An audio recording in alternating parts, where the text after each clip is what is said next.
Hi, everyone. This is Insight into Wellness, and my name is Alexandra Greenberg. And today I am talking with Serena Smith-Williams, and we are discussing Detox 101 for your kids. Serena is a simple, holistic gal behind both the SHG Community and blog. Besides being a wife, mom, and Crohn's girl, Serena is also an ACE certified personal trainer, certified holistic nutritionist, and holistic wellness professional. Serena is all about helping moms detox your home one room at a time. Thank you so much for joining me, Serena. Thank you for having me. Yeah, I am really, really excited. I came across you on Instagram and just kind of hit you up and started asking if you would be interested in doing an interview. And as I did some research and really looked over what you are offering, I found just a beautiful connect between us. We both kind of dived into, just doing certifications and programs and really healing ourselves, so we in turn could help others. And so I really just feel you on that. I'm yoga certified and Pilates certified and Ayurveda certified. So when we jump in, right? Yeah. Yeah. And how did you get to all those things? That's a lot. That's a lot of education, a lot of time. Where did your journey start? It is. So I knew all along I wanted to do something with healthcare. I've always known that. It used to start out as a doctor, your typical, I want to be a doctor. So when it didn't go in that direction, I ended up getting, I was going to actually become an athletic trainer. And then from there, I got into personal training. And then from there, I got exposed to so many things doing personal training, because as your certification, you have to keep up with it every 2 years. So I have to always take a course here and there. And all of a sudden I got into like a natural health course, and one thing led to another.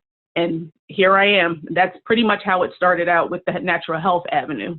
Yeah. Well, so when I started getting more into health and more into the body, it was all about the physical. I really wanted to help people get strong. I wanted to help people work from the inside out. And I found that, more was headed towards not just the physical, but the mental and the heart as well. And so what brought you to, working with toxins and environment? So it all started out, with kind of holistic nutrition, thinking about how everything connects to you. And then it went from nutrition to stress. How does stress affect you? How does your thinking affect you? How do your so-called friends or people that you surround yourself affect you? So all these things. And then it also comes down to the products that, you use. And it just ended up, my main message always ended up with toxins and chemicals, and, reading your labels, and, whether it comes to food or lotion or deodorant. So it all just always pointed back to toxins, toxic chemicals, and the air we breathe in. So it just always just came back to that one message. So now I focused it on moms, and it's not to say that other women can't, benefit from the same message, but I focused on moms only because of my own children, and then, changes that I've done in my own household. So. Yeah, which leads right into my next question of when you started to really dive into toxins in the house, toxins with your kids, what changes did you start to see? So I noticed my system, digestive wise, cutting down on certain things. And it's not to say I'm perfect. You still have your kid, it still happens. But I do notice that the more, I guess, junk that I might consume, I feel worse. And I started feeling that also that I'm more sensitive maybe to smells. So if I walk past, like one of those, and I don't want to offend anyone, but like a Bath and Body Works in the, store in the mall, it's just like, wow, where it maybe before it didn't bother me. So I just noticed more sensitivity to things than before. Yeah. Did you see that throughout your family when you started removing toxins, removing smells, looking at your products? Did you see things change within your family dynamic? They became more aware. I do Great. just at least that. Yeah, they may not have understood it at first, but now they come to me and say, oh, can I use this product, or can you find something for me if I'm looking for, XYZ. So they haven't, I think the most thing is just making them more aware. Like even my husband, like he's come to me to say, he's given up some things he still holds on to. But the whole point was just trying to make them aware and think about, before they clean with something, buy something, eat something. So that was just my whole point. And so I do notice that, just more awareness. And then even my older son, his eating habits have even improved On his from own? that. So Like kind of just starting to look and see and be aware with his own. yeah, Right. which is all that I ask for. You can make your own changes, but it's like at least you bring it to their attention and they see, how things, how they even interact with some foods. They might not feel so good sometimes after eating too much other stuff, and so they start, just becoming aware themselves. Yeah, and I think when we start to talk about healing and working with children, it all, I believe, stems from the parent or the person or the guardian or someone who's actually taking the steps towards healing themselves. And when you start to work with clients, specifically when they want to engage with their children, where do you start with your clients when it comes to working with kids? Well, your approach is going to be different for every family because, of course, your kids better than anyone else. So, maybe a better place to start with that child than maybe someone else. So say, for instance, your, kids might be more open to changing foods, and you might incorporate that and make that not necessarily a game, but you might say, oh, you know what, let's try this. This looks like a, fun alternative. And then they try it and they like it. Or you change it without them even knowing. I did that with like pasta, say, for instance. Mm-hmm. Just little things that you can switch out here and there that won't bother them so much. As far as like products, you just get them involved, get them more involved. Like my daughter loves lavender. So I help her, I might find some lavender stuff, Dr. Bronner's, their soap, and so we incorporate that. So little things here and there, if you can disguise some things and get away with it. And other times you might want to involve them and say, oh, look, do you want to try this? How about this cereal? How about this, food? And you never know. You never know. You don't want to say my child would never go for that because you never know. Exactly. Sometimes they can surprise you. So yeah. Well, I love you have on one of your blogs, you have a 21-day fasting plan for kids. Yes. And what I love about this is when, more from an adult perspective, when we think about fasting, it's about intermittent fasting or not eating. A lot of this fasting has to do with how we think about food. What I love about this fast for kids is it's not just about food. There's cell phones, there's iPads, there's different ideas that you've incorporated into that. And I think that's wonderful. Yes, and they actually did that themselves. They came to me and said, my church had, a fasting time going on, and they came to me and said, can we think of something else to just give up? And I said, sure. And they came up with that all by themselves, and I was like, okay, I was trying not to show my excitement because then that might have turned them off, but I was just like, okay. And so they came up with this 21-day fast, and they did it. Like my daughter loves ketchup, loves it, but she gave up, ketchup for, and it's not about, It's just about the things you love, things you might be addicted to, whatever, and just take that, and it's the same concept. Yeah. Yeah, and the way it worked is it was just one thing every day. So Yep. maybe it was not using your cell phone for that day, or ketchup for a great example, and also talking, what is in ketchup? There's lots of sugar in ketchup, so giving Right. Exactly. and I just thought that was a great way to incorporate kids into starting to think about things in a different way, and the why behind them and the what behind them and what's in them. So I thought that Yep. was fantastic. And you also have coming up soon in October, a whole fasting or a whole detox program. And one of the modules is focused on kids. And I was hoping you could kind of dive into that a little bit. So, yes, so I decided to make a whole module because sometimes people just don't know where to start. Exactly. We're going to just take it room by room, and it's not overwhelming, and you can take bits and pieces and incorporate it as you want. But yes, module 9 is about kids. The thing is, and I wish I would have known this myself when, I was pregnant or even beforehand, that even just being in the womb, we're exposed, even you and me, when we were in the womb at some point, we're exposed to what our mothers are, breathing in, putting on their skin, and our systems at that point are very, very fragile and very sensitive, and, cellular growth is going on. So things affect the infants in the womb so much, more than an adult. And then once the baby's born, you have you wouldn't even think about this, but how you take babies and you put them on a blanket on the carpet.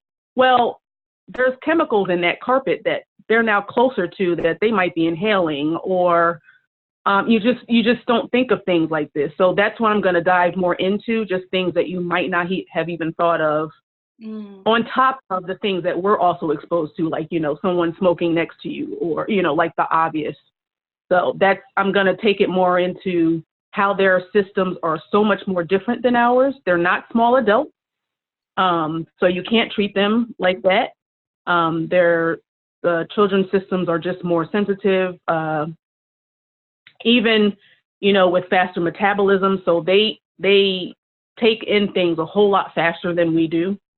I'm going to just go more into that, and hopefully hit on some things that perhaps as mothers that you might not have even thought of. And even if your kids are past that stage, it's still good knowledge to know. So maybe if you have a friend or a sister, or, that might be during some of these stages, it always helps just having that knowledge. Yeah. You hit on just having so much to think about and so many things, and where do you start?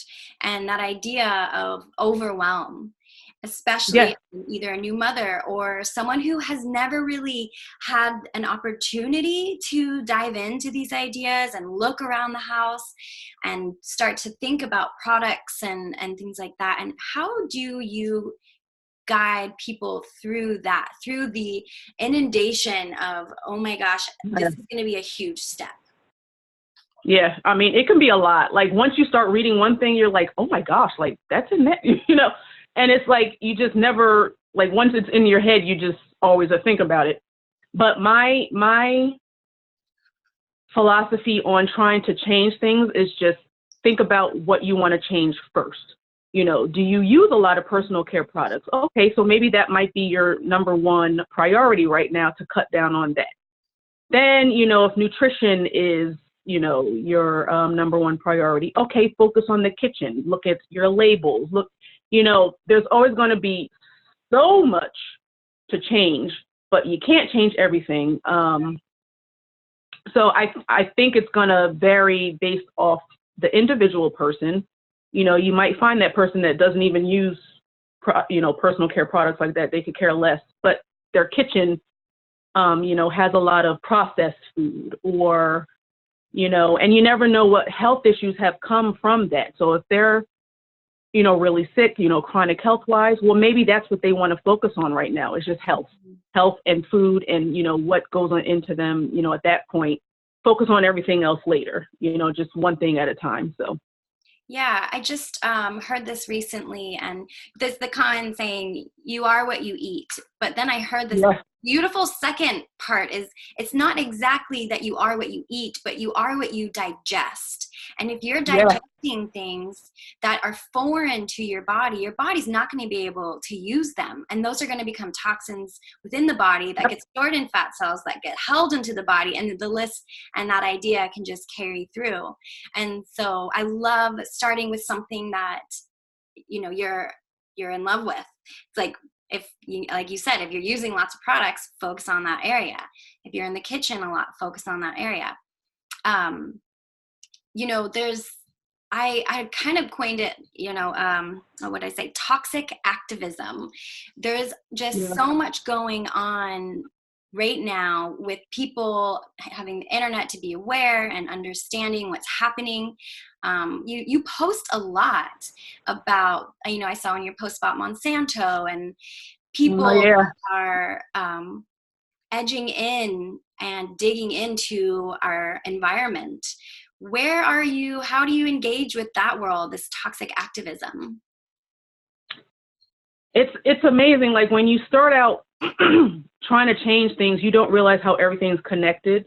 So if you think about how you go down the grocery aisle and just take the cereal aisle, for instance, just all not even cereal, just the whole grocery store and anything that you look at, these big food giant companies are pretty much the ones that run it. And it's unfortunate because you don't want to put, they're all about corporate and, making money, but at the same time they are. So it's like, every single brand that you walk down and look at, chances are these big companies like Monsanto are behind it. And it's a shame because it makes it sometimes for the consumer that may not know where to start. They don't know what to choose. I mean, and so you don't want to, you don't want to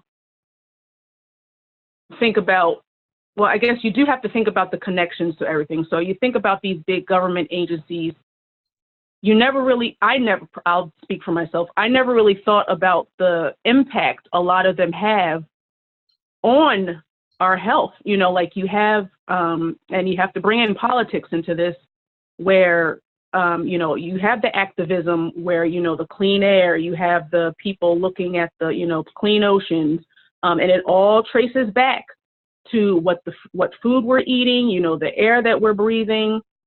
And so Monsanto has a lot to do with that because now you see something as simple as you think a weed killer is, using in their own backyards or, big companies using these products are now being affected. Their health is now being affected. And Monsanto is also known for, their GMO foods, not just the weed killers, but the GMO ingredients. So it's like you start thinking of all this connection of the agencies that are supposed to keep us safe versus the companies that make these foods, the people out there protesting, like it all comes together and you start paying more attention to, I guess, the marches and, the laws that are being passed, bills that are being signed. So you just become more aware. Yeah. Just more aware. And I think being kept up with the news, just make sure, you're looking at the news updates.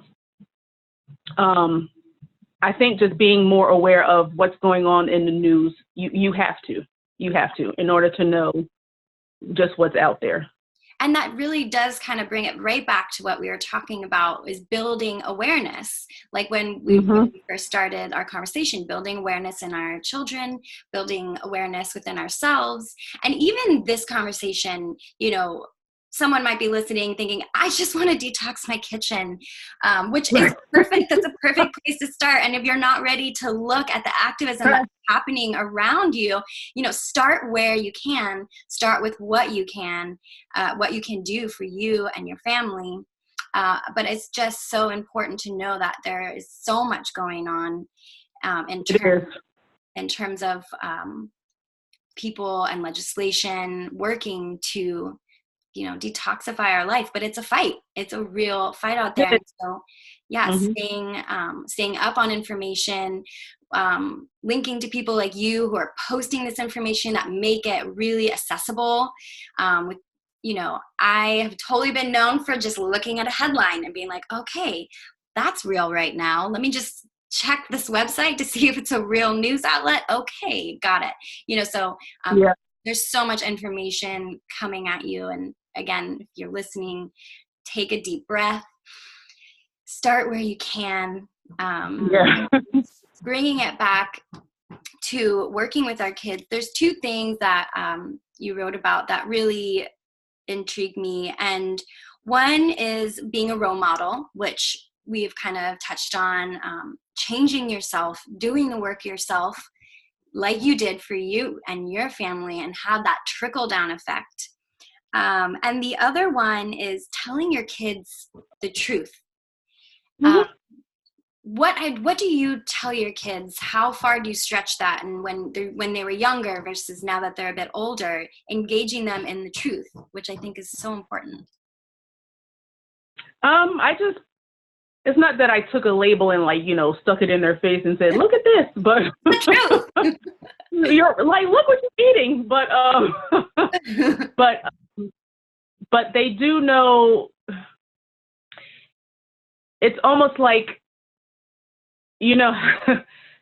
how I explained it to them was, it's common knowledge, what's junk and what's healthy. I mean, sometimes you just don't need a label for that. So, I tell them that, too much junk could, you can end up with a stomach ache, which they have. You can end up not feeling too well. I told them about genetically modified organisms. I did tell them about that. Just little things here and there. Yeah, I did tell them about that. Not to say how to identify it on a label. I didn't go that far, but I did give them at least, some examples of, why I look for certain things or why you can't have certain things. And it's still not to say they're 100%, free and clear of, the bad things. But they know just from what I bring into the house, grocery-wise, they know once they go out, like say to grandma and grandpa's house, that they know that they're not supposed to have it, but they're aware of what's good and what's bad. I mean, they're kids too. At the same time, you don't want to just say no to everything, and then overwhelm them and then make it just miserable for them. So you do just educate them on, the good foods, the bad foods. You can do this every once in a while. Like we all love ice cream.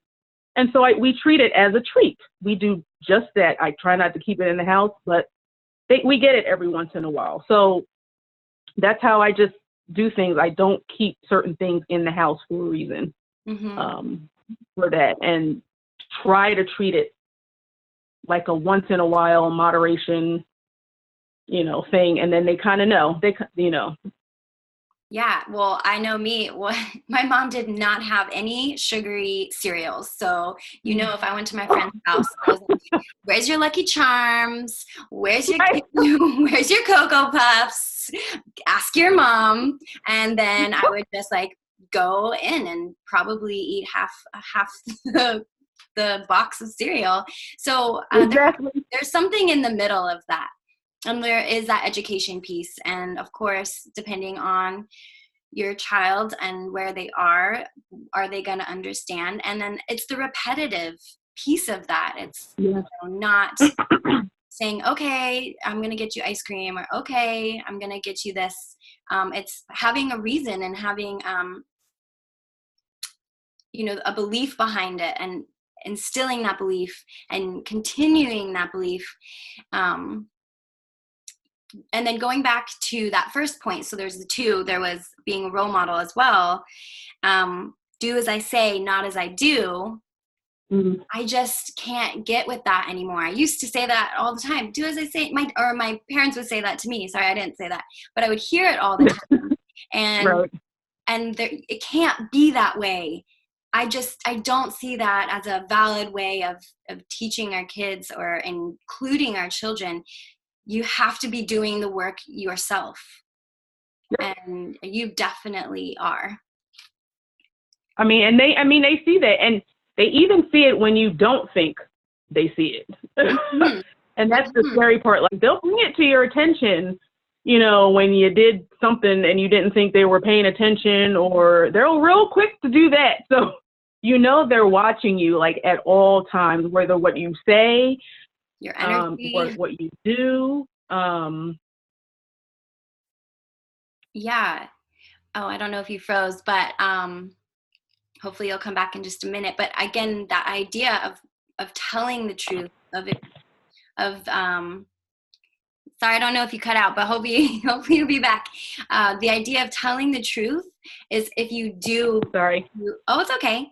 I was just saying that those two are so connected that if you do something that isn't in alignment with what you've been encouraging your children to do, is telling the truth about that too, and not trying to keep that hidden or behind the curtains. There's a truth behind what they're eating and what education you want them to know, but there's also your truth as a parent or as someone who kids are learning from, is to let them know what your truth is as well. Don't keep the secrets. Let children help you along your path as well. And that is connecting to, eating things that are not as toxic, or using products that are not as toxic. And not that ice cream is completely toxic, but, depending on your body type and depending on how you digest, things can, not work with the body as well. How are you on your side? Are you connected with us? I'm just making sure my audio is still, hold on. Yep, you're in. I hear you. You hear me fine? Yes, ma'am. So the idea that we want to detox kids, this was all about like first steps, how, 101, looking at how can a parent, a guardian, a grandmother, a friend start to engage kids in a non-toxic lifestyle. We're rounding up our time here, and I just wanted to offer any last words on your end about how we get kids to step into that awareness. And then if you have any ways of connecting people to you, you can go ahead and let us know. So you said, what was your last question? My audio is not acting right now. Oh, can you hear me? So you're very faint.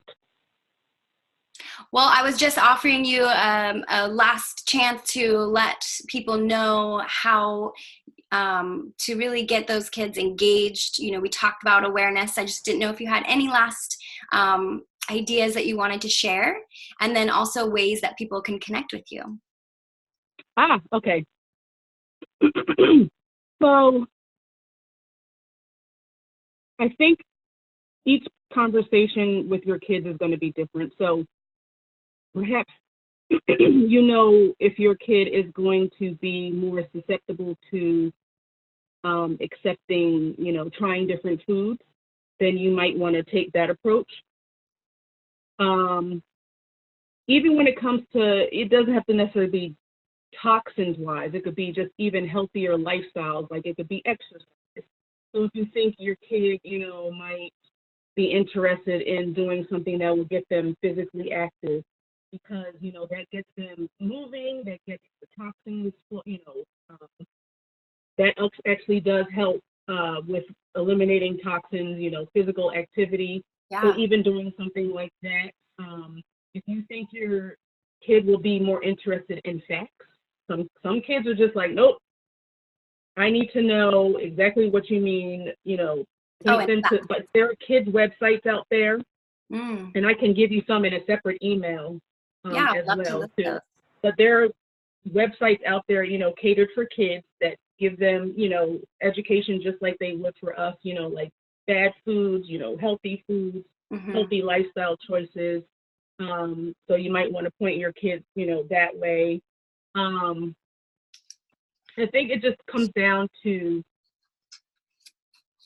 what you think your own child would be interested in and how to get them to get going in the right direction. And it's not going to happen overnight. Mm-hmm. You just got to understand that.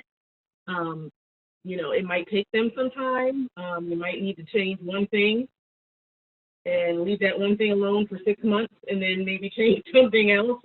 Yeah. Everybody's different. Yeah. Everyone's different. How you can get in touch with me, you can email me at either info@theshgcommunity.com. You can also go to my website at www.theshgcommunity.com. And I also have on there like a free 5-day home detox challenge. Mm-hmm. And what it does is takes you step by step for 5 days to change one thing a day. Mm-hmm. So by the time you end up with leaving the challenge, perhaps you might have changed 5 things. Perhaps you just might have changed one thing. But the point is that it just takes you step by step in that direction to change something around your home for 5 days. And you can always, kind of recycle that challenge, go back and find something new to change. So that's also available as well. And I'll make sure to link everything that you just told me on my website. Thank you so much for chatting with me and really breaking down this 101 detox for our kiddos that we love. Thank you. Thank you for having me. Of course. And you all know that you can re-listen to this and more by joining the Green Tree community at greentreeayurveda.com/access. And if you have a topic that you're interested in hearing about, or you're someone who is a holistic leader in your community, I would love to chat with you. You can email me at hello@greentreeayurveda.com. Thank you so much for listening, and I will